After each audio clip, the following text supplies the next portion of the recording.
On that fateful morning, as thousands fled the burning towers, first responders from the New York Fire Department charged into the inferno.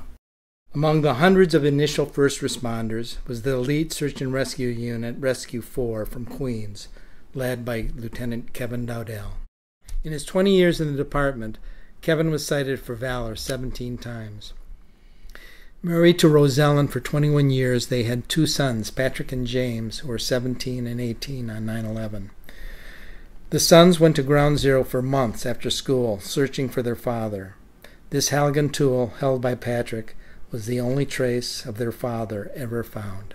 James had dreamed of being a fireman since he was 7. Kevin was so proud that Patrick's goal was to enter West Point, and he helped him fill out his application.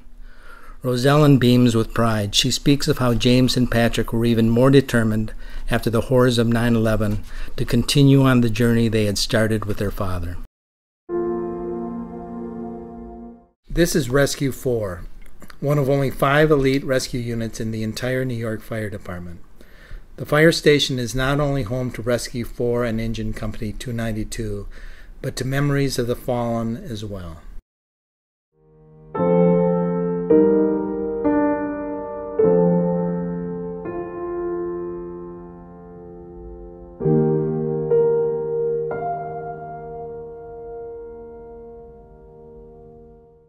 Lieutenant Billy Murphy guides the Dowdells on their first visit to the station since 9/11.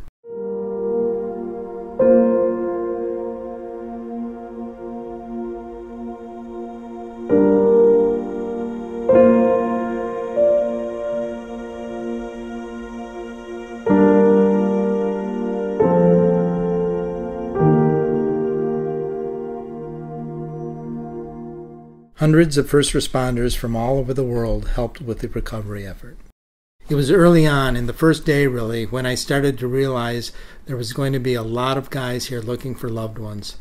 There were about 8 of us that started meeting up every day, dads looking for their sons. So said Lee Alpe, a retired New York Fire Department veteran whose firefighter's son Jonathan was killed on 9/11.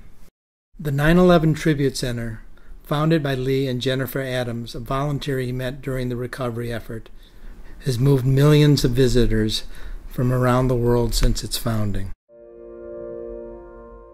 As a guide and an elementary school teacher, Rose Ellen's personal perspective added an intimate depth to the Tribute Center's impact.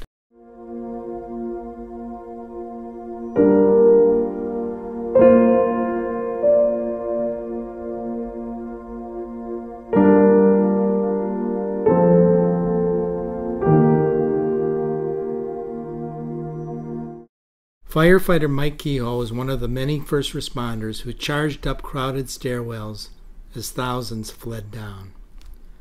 They knew, and we remember.